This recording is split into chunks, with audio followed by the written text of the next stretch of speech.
Hey everyone, how's it going? I've got another video for you.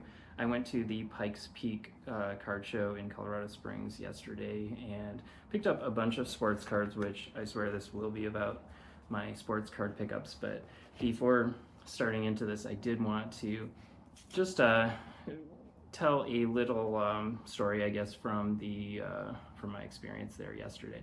I would say that I've gone to probably now at least 8 to 10 different shows at the for the Pikes Peak Card Show before, and all of them have been really cool. The sellers are all really nice. A lot of them are the same ones you see at the Denver Card Show as well. But there's one seller here that was never there before, and this is kind of a cautionary tale. Like if you're ever selling at a show, or if you run into someone like this, sometimes it's better just to walk away. And this particular seller was this was an older guy. He was there with his wife, and he had this box, and it kind of was like one of these gigantic multi-row boxes, and it was all filled with Magic the Gathering Alpha and Beta cards. And if you know Magic the Gathering, I'm sure a lot of people watching this are more sports people, but I kind of do both. Vintage Alpha and Beta are the original Magic cards from 1993. Kind of very collectible, not as playable these days, but also there are less of them out there. And so people sort of collect them and grade them, and condition is everything with these. But he had just more than I'd ever seen in anyone sort of have in quite some time. You just don't see that much around these days. And I was looking, I walked up and I kind of looked in there, and his box was everything from rares, commons, uncommons, everything.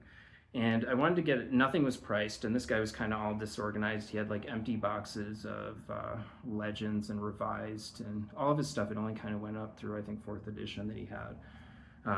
And just nothing priced. He had like a little glass, one of those little, I don't know if it's glass or plastic, but one of those showcase things, and it had some dual lands, and there was a Mox Emerald in there. And to try to get a sense of his prices, I asked him first, like, what are you asking for, or how are you pricing your cards?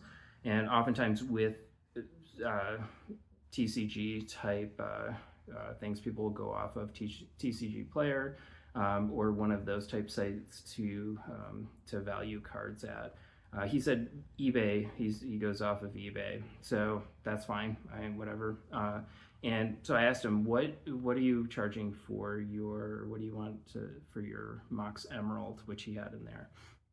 And he said, good question. And he has his wife look it up on eBay, and he comes back and he says, well, this is unplayed, and it was in one of those magnetic case things, and I could see through it that it did not look like it was in perfect condition. But he says, yeah, it's none of these cards have been played with. They're all in perfect condition. And his wife looks it up, and she goes 3,600.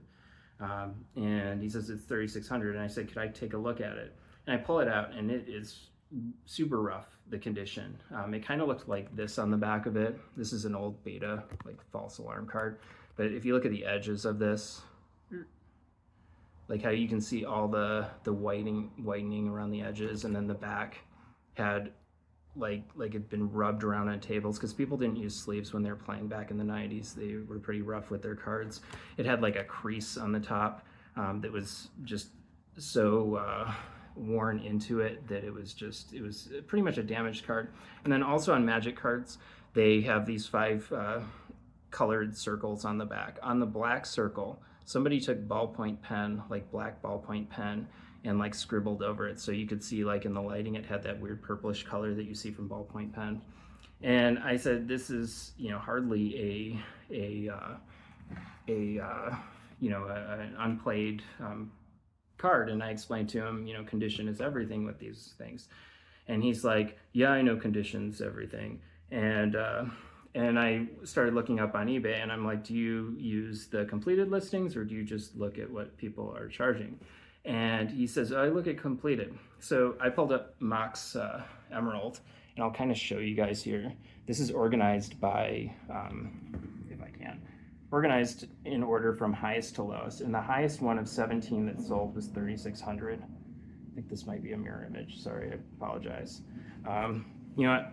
We're not going to look at the computer screen because I think it's reversed. But anyway, the highest one for a near mint unplayed was 3,600. Second one was 3,400 for a Beckett 8. And yeah, and you guys can look this up too if it's recent to when I'm posting this. And they kind of go down from like 2,000 to 1,000 something.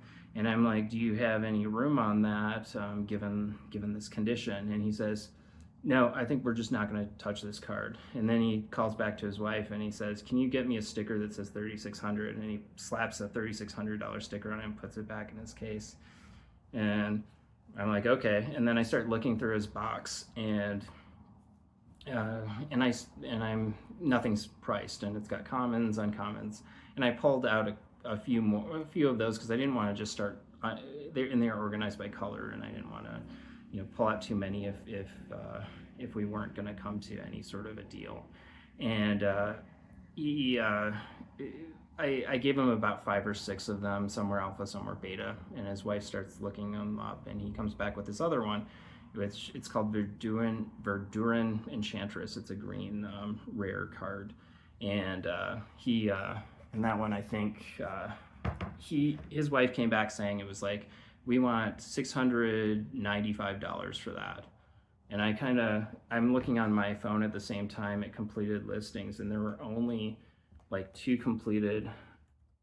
Let me pull them up really quickly just to remind myself. But in the sold listings, there was 2 completed ones, or 3. There was a alpha, and it was alpha, not beta. There was a one that was a Beckett 9 for 900 that sold, and it was best offer. There was a alpha that sold for 636, and it was signed by the artist. So if they're signed by the artist, it's kind of a different sort of situation. And then the only other one in light play condition that sold was for 496. And I pulled that up on my phone, and I said, I'm looking at the completed listings, and I told them I'm pulling up these 3. And the one that's 636 was 695, mind you, is signed by the artist, so it's not really the same. And then the only other one that sold was 496. Do you have any room on this? And he says, no, that's you're not looking at the same thing that I'm looking at or whatnot. I'm like, well, can you show it to me? He's like, no, I'm not going to do that, and just was taking an attitude with me. And I looked at, and he says, and it's completely unplayed. And I showed him, and it looked pretty rough as well. And I'm like, if you look along the edges, and this other guy is standing there at the same time, listening to this, and he kind of was watching this whole interaction between us. And I pointed to the card, and I'm like, if you see along the edges, it's all white, and it shows where it's been rubbing against things. Like, that's edge wear. It shows that this is a played card. And he's like, I see where this is going, and I don't want to talk with you. You're wasting our time. I'm not going to deal with you. And this other guy, and he goes back to his wife, and I'm just kind of standing there, and this guy next to me is like, what's that guy's problem? And I don't know. And he's like, are those alpha and beta? And I said, yeah. And the guy's like, well, I'm not gonna even, that's awesome, but I'm not gonna even bother, or something like that. And he walked off. Like, he said that, that guy's attitude was trash, which I forgot exactly how he worded it, but both of us kind of walked off because of that. But so I guess the moral of the story is, like, when you're going to a card show, it's not, and the guy, he had said before, and I don't know if I mentioned it earlier, but he said that he owned a shop, and he had closed his shop and retired and pulled these cards up from his basement. I think what this guy was doing was he was used to running a shop where people don't sort of haggle on prices or don't sort of try to come to deals, and the price is the price, which is not necessarily true for shows where people kind of talk about prices more. And if you're not even open to having the discussion, it's not that I'm entitled to a price, but I am entitled to, like, a guy being nice to me and not being such a jerk. And he was really kind of just nasty, and that kind of attitude for one, you shouldn't bring. Plus, you should price your stuff. And so that you don't get irritated with a buyer when you've got a huge box of things and they start pulling out like 5 or 6 cards and making you open or look them up. And then if the price isn't right, then it's not that they're wasting your time. It's kind of your own fault for not pricing your stuff. But anyway, so that was kind of a weird thing, but he was kind of a jerk, and I have never run into that. Everybody else is really cool. And I mean, normally with sellers, if you look at a card and you pull it out and or say he's got it priced a certain way, and you pull it out and you say, well, this actually has a crease in it, and you show them the crease, the sellers are usually like, wow, I didn't see that. Then yeah, let's mark it down. They're usually really cool about stuff like that. So that's normal kind of etiquette for card shows. It's not like a personal thing against sellers. It's not something that is intended to be some sort of attack on a person or his opinion of his cards or whatnot. It was just this guy took a really defensive kind of just a-hole-ish tone with everything. And anyway, so that kind of sucked, but everything else about the card show was awesome, and I got a bunch of cards. This particular show I did more, like, I didn't get as many big cards, but I got a lot of like little fun things. So I'm going to turn the camera around and then we'll look at what I picked up at this month's Pikes Peak Card Show in Colorado Springs. Hey everyone, welcome back. And here are these stacks of cards that I ended up getting from the Pikes Peak Card Show this month, and it's August 2025 if you're watching this. And I'll just kind of go through them, and I don't remember exactly what the prices are with these. I made a lot of bulk deals, so whatever I paid was not what they were asking, which is typical of these types of things, which goes back to the other guy that I was talking about earlier. He didn't seem willing to budge on any of his prices, or he wasn't willing to group things together or anything. It just was whatever his price was, it was that, no discussion, which is kind of, I'm not sure that guy probably sold very much, but anyway, getting back to it, starting off, we got some 54 tops. I've got this Preacher Row. This one is in rough condition, but it was $3, which I think that's a fair deal for that card. Decent shape. I didn't ask him down on it. It's got some rounded corners, and wow, there's a lot of glare on that. Sorry about that. Phil Rizzuto. This one was also probably around that same price. This one, I didn't realize just how bad it was. I thought these were printer lines here, but they're actually like almost, I think they might even be tears or something, but like not separated. But that's a rough Rizzuto. So that one, definitely not going to be graded. And then there's another guy that had a bunch of cards on consignment for a friend, and he had a bunch of 56 tops, 55 tops, a bunch of Bowmans, and and a lot of it were commons, but I kind of went through and got all the Tigers out of there and made a deal out of him. So got a bunch of Tigers, commons that are guys that you guys probably don't know, but just not big names, but I like collecting Tigers, so I went for all of these guys. So I'm going to kind of go through them pretty quickly, but these are all in decent shape. They're not no creases or anything. Here's Ken Boyer. I got a couple Ken Boyers, 56s, which he's definitely a good player, which I know some people have tried to make an argument that he should be in the Hall of Fame, but as of now he's not, but he's still pretty cool. Here's Nellie Fox as well. I think that one was $10. Definitely has some love on those corners, but it's centered nice, and it just has really nice eye appeal. More Tigers. Frank Larry, and I learned from the back of this guy that he's got the same birth date as me. Well, not year, but same day. So does Ken Griffey Sr. There's George Kell, Hall of Famer. He also became an announcer on television for the Detroit Tigers in the 80s and 90s. He was always on TV doing play-by-play for the Tigers with Al Kaline. Jim Small. Here's Elston Howard. This one's in really good shape, but it's really off-centered. There's almost no white on the bottom and a lot on the top, but still a nice card. And then a bunch of Bowman Tigers, so I'll go through those kind of quickly. Wow, there's a lot of... I probably should have taken them out of these top loaders before showing them, but that's okay. Here's Charlie Maxwell on the Orioles, but he was on the Tigers as well.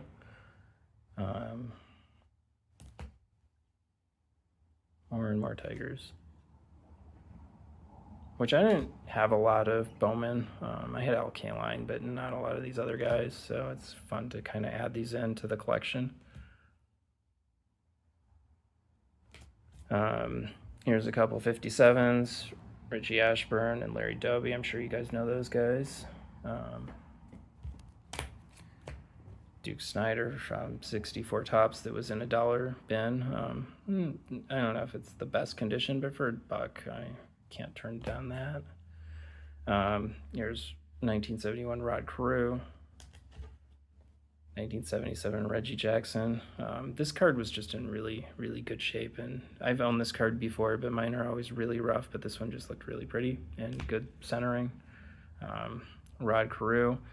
And then we're getting into some newer cards, and there was a seller who's I buy from quite often who had there are a bunch of like binder pages, like nine slot sheets, binder sheets, and everything in it, he said, are 50 cents. So I grabbed a bunch, and I bought so many cards from him that I think I paid less than 50 cents a card, but got the 77 Thurman Munson out of there, got this Eckersley out of there. Like pretty much all of these are from there for 50 cents a piece, or less, whatever they ended up being. Rod Carew, Trammell, so a lot of 79s. So this kind of goes into the 80s and gets, you know, I don't know if these are all worth 50 cents, but to me they are. It's kind of my nostalgic sweet spot for the cards of my youth. And I'm not going to name everything because you guys probably know what these cards are. I grabbed the entire page of Nolan Ryan, so there's some repeats on here. A bunch of 82 Donruss, and they were all in really good condition too. They're like like mint. So there's a few of these on there. This card, which I already have in a PSA 9, not that I'm going to grade it, but I've always loved that card for some reason. Ozzie Smith. 82 Tops in general is one of my favorite sets. Eddie Murray. So yeah, there's a bunch of not very expensive stuff, but fun stuff in here. Cal Ripken. Like it's kind of the not quite junk wax era of the early 80s. More Nolans. Kind of going through these fast because I'm sure that you guys have seen these a million times. Ryan Sandberg. There's Ricky Henderson, 84 Tops. Ryan, Trammell, Sandberg, rest in peace. And then getting back to some other cards, here's a 1958 Topps Johnny Unitas that is very off-centered, but it's still a really cool card. It's in good shape. It's just there's like no white on the top or that side. It's just really off-centered, but cool card. Here's a Roger Craig rookie. I don't focus on football as much, but there's a few cards here and there that I'll get. And here we go to some better stuff.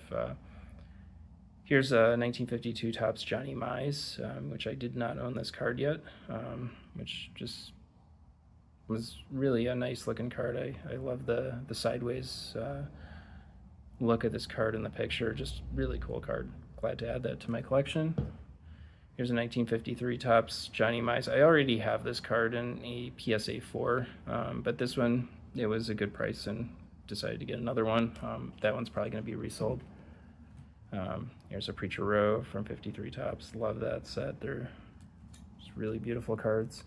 Here's a 1959 Topps Nellie Fox that is like almost pristine mint, except as far as edges, corners, it's got good centering, it's got some discoloration on it, like on the bottom edge down there. It's really hard to see in this lighting, but it's got like some browning, and there's some on the other side as well, but still a cool card. There's 61 alkaline. Here's a near perfect condition Jim Bunning. This thing looks absolutely stunning. I mean, everything's sharp about it. Centering's pretty decent too.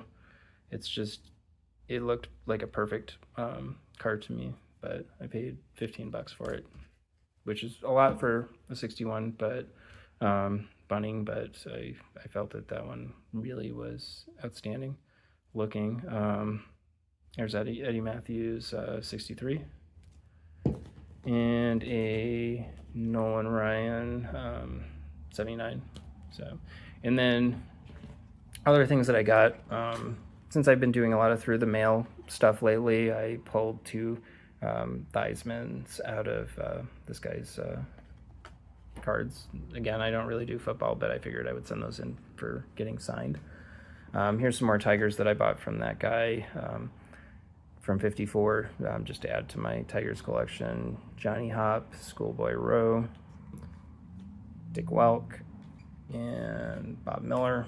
And then I'm not going to go through this entire stack, but there's another one of the guys that, or the guy that had all the 50-cent cards, he had a bunch of unsleeved like 62s that were in decent shape, some 63s, a bunch of 64s, some really rough 66s, some 67s, 69s. But he was charging $1 a piece for those. And at the end of the day before I left, or I don't know if it was the end of his day, but it was the end of my day, I kind of asked him, well, if I bought all those dollar cards, could we make a deal on them? And we did make a deal on them, so I ended up getting all of his dollar card section of his 60s cards, which is pretty cool. I've never done that before where I like bought out a seller, but just figured I might as well, and it worked out pretty well for making a deal. So I was able to get those for a decent price. But anyway, those are my pickups. Nothing too exciting compared to like previous pickups, but on this particular one, I got a lot of fun stuff, and I'll have a bunch of cards to go through. So anyway, I think it was definitely a fun show. And let me know if you guys liked anything that you saw that I picked up, or if it's just kind of boring, small stuff, which I like that stuff. So anyway, hopefully I will see you guys on the next one. Take care.